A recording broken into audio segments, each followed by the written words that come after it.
उसका उद्धार किया और उन कन्याओं को वहां से छुड़ाया, क्योंकि वो 20,000 नहीं हो पाई थी, सिर्फ वो 16,000 सौ थी। तो भगवान ने कहा कि आप अपने घर को चली जाओ, अपने माता पिता के यहाँ जाओ।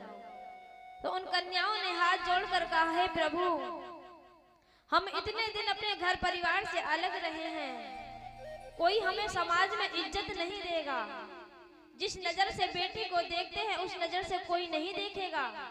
अब हमारा तुम्हारे बिना कोई नहीं है। हमारा मन तो यही कहता है कि तुम हमें अपने चरणों की दासी बना लो। तो आज भगवान ने उन 16,100 के साथ पानी ग्रहण किया और विवाह किया। तो कितनी हो गई भगवान की? 16,108।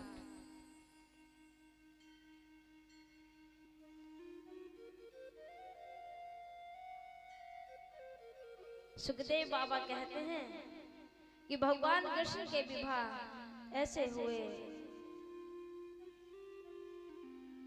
सुखदेव बाबा ने कहा, है राजन, जब महाभारत का युद्ध चल रहा था तो पांचों पांडवों ने राजसूय यज्ञ करना चाहा। तो पांडवों ने सभी राजाओं को जीत लिया था। एक राक्षस रह गया था जिनका नाम जरासंध था। तो भगवान कृष्ण ने कहा कि जब तक तुम जरासंध को नहीं जीतोगे तब तक राजसूय यज्ञ पूर्ण नहीं होगा। तो आज हमारे भगवान कृष्ण अर्जुन को और भीमसेन को लेकर गए अपने साथ, क्योंकि जरासंध जानता था कि ये भगवान जो नारायण हैं ये ब्राह्मणों से अत्यंत प्रेम करते हैं,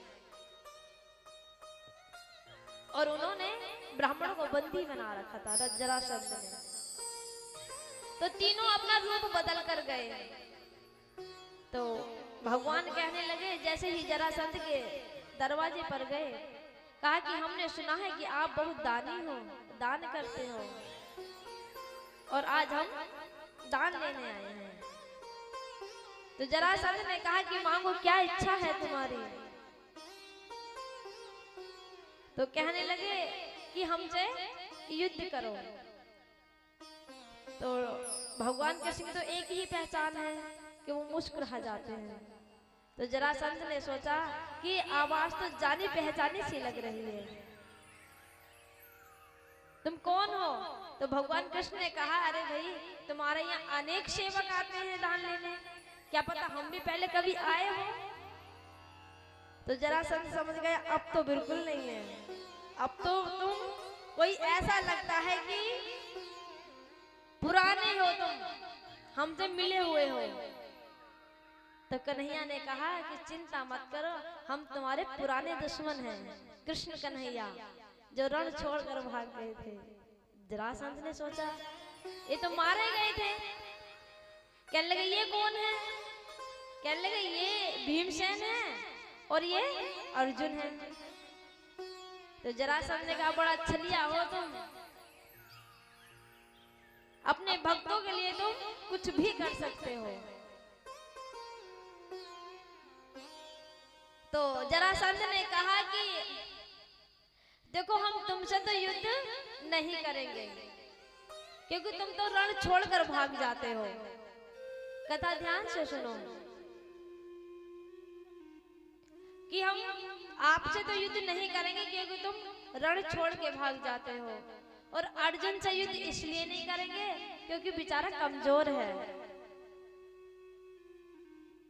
तो भगवान कहने लगे, फिर किससे युद्ध करोगे? कहने लगे, हम युद्ध भीमसेन से करेंगे। भीमसेन हट्टे कट्टे हैं, यही हमारी टक्कर ले सकते हैं। सुखदेव बाबा कहते हैं, हे राजन, जरासंध के साथ भीमसेन रोज युद्ध करते, मगर बेचारों की हड्डी पसली टूटकर वो वापस आ जाते। तो भीमसेन ने कहा कि महाराज, हमारी बस में तो युद्ध करना नहीं है, मेरे साथ चलना हो तो चलो, ना तो मैं अकेला भाग जाऊंगा।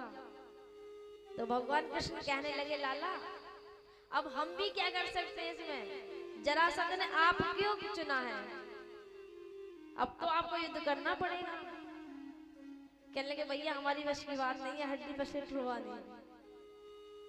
तो आज भगवान कृष्ण ने कहा कि जब तुम युद्ध करोगे तो मैं एक तिनका लूंगा और उस तिनके को जैसे ही ऐसे करके मैं अलग अलग दिशाओं में फेंक दूं तो समझ लेना कि जरासंध का आधा शरीर इधर फेंक देना और आधा शरीर इधर फेंक देना। तो आज भीमसेन जैसे ही युद्ध करने गए तो भगवान कृष्ण ने आड़ में खड़े होकर भीमसेन को इशारा किया, एक जमीन से तिनका उठाया और उस तिनके को विपरीत दिशाओं में फेंक दिया। वैसा ही भीमसेन ने जरासंध को मारा और उनकी जो जंघाई थी वो अलग अलग फेंक दी और आज भीमसेन ने जरासंध को मार डाला। बोली बाकी बिहारी लाल की जय हो। तो क्या हुआ, जैसे ही भगवान कृष्ण ने सुना कि जरासंध भी मारा गया तो भगवान कृष्ण ने जरासंध के पुत्र को राज्य अभिषेक दिया और पांचों पांडवों के साथ इंद्रप्रस्थ आ गए। तो आज भगवान पांडवों के बीच में पांचों पांडवों ने राजसूय यज्ञ की तैयारी की तो उसमें बहुत दूर दूर से संत महात्मा राजा महाराजा आए हुए थे और उसी सभा में शिशुपाल आया हुआ था। तो सभी ने कहा कि सबसे पहले अग्र पूजा किसकी होनी चाहिए। नकुल सहदेव ने कहा कि हमारे भगवान कृष्ण की होनी चाहिए। इतने में शिशुपाल बोल उठा कि जिसके मैया का पता ना हो, जिसके बाप का पता ना हो, भला उसकी पूजा कैसे की जा सकती है। भगवान कृष्ण ने, ये जो शिशुपाल है ये भगवान कृष्ण की बुआ के लड़के थे। तो भगवान कृष्ण ने कहा था कि मैं इसकी 100 गाली तो माफ कर दूंगा, यदि ये 100 गाली से एक भी ऊपर कूद गया तो मैं इसका गोविंदाई नमो नमः कर दूंगा। तो आज भगवान को अब शब्द बोलने लगा। जैसे ही 101 भी गाली देने का प्रयास किया भगवान की उंगली से सुदर्शन चक्र निकला और शिशुपाल की गर्दन कटकर भगवान के चरणों में गिर गई। और आज अग्र पूजा भगवान कृष्ण की हुई। भीमसेन को भोजन परोसने की सेवा में लगाया, क्योंकि जो खाना जानता है वो खिलाना भी बहुत अच्छे से जानता है। अब कोई जैसे कोई दावत चल रही हो और वो 2 रोटी खाता हो तो वो यही सोचेगा कि इसका 2 रोटी में ही चलेगा। अब अगर जो 10-12 रोटी खाता हो तो वो वैसे ही सोचेगा जितना मैं खाता हूँ वैसा ही ये खाएगा। दुर्योधन को दान करने का कार्य सौंपा, क्योंकि वो भगवान से जलता था, पांडवों से जलता था कि जितना दान करेगा उतना वापस आएगा। तो दुर्योधन को दान करने की सेवा दी। और आज हमारे श्याम सुंदर ने किसकी सेवा ली? जो भी भक्त आते हैं उनके चरणों को धोते हैं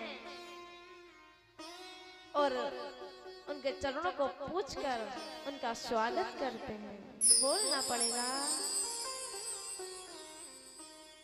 ये है हमारे कृपा निधान, ये है हमारे कन्हैया। पांचों पांडवों का कोई कुछ नहीं बिगाड़ पाया। जैसे ही दुर्योधन इंद्रप्रस्थ में आया हुआ था, जल में थल में जल दिखाई पड़ा। तो दुर्योधन घूम रहा था तो दुर्योधन पानी में गिर गया और द्रौपदी माँ छत पर खड़ी हुई थी, अटारी पर। तो उन्होंने कहा कि अंधे का बेटा अंधा। तो ये बात दुर्योधन को बुरी लग गई और उसी वक्त वो अपने नगर को चला गया। दुर्योधन ने मन में विचार बनाया कि मैं इसे छोड़ूंगा नहीं, बदला लेकर रहूंगा।